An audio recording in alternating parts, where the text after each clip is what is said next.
Je m'appelle Saïd Ahmada, je viens des Comores.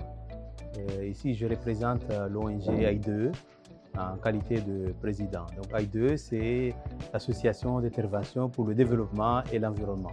C'est une ONG basée aux Comores qui travaille dans le domaine de l'environnement marin en particulier et des récifs coralliens.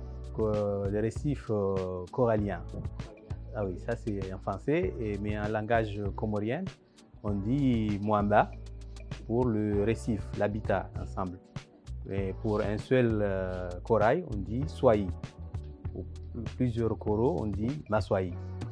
Donc les récifs coralliens aux Comores, d'abord, ils jouent un rôle très important sur le plan écologique, mais aussi sur le plan économique, parce que la plupart de la population des Comores vit près de la mer.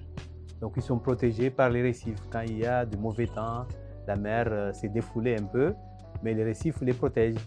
Mais sur le plan économique aussi, on voit que beaucoup de pêcheurs vont pêcher dans les zones des récifs.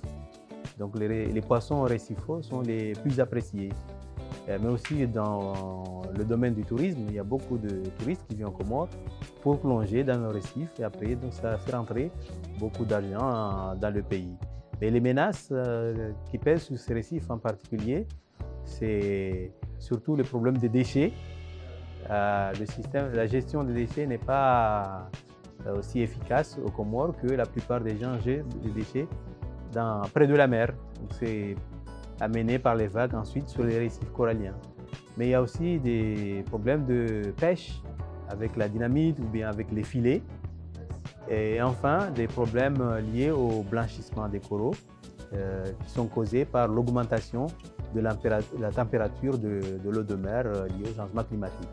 Durant ces 2 jours, on a été invité par l'ONG Cordio, que je remercie beaucoup pour le rôle de leadership qu'ils jouent dans la région pour amener les experts de toute la région de l'océan Indien pour venir ensemble faire une évaluation qui permettrait d'élaborer la liste rouge des écosystèmes récifaux, la liste rouge des récifs coralliens.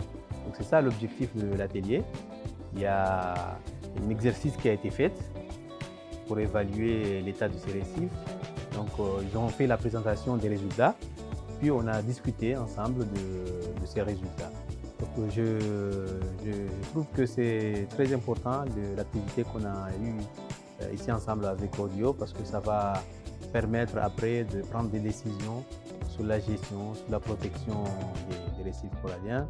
Et là, je salue beaucoup Cordio pour cet effort. J'espère que les résultats de cet exercice vont être transmis aux décideurs et aux gestionnaires qui pourront prendre des décisions appropriées.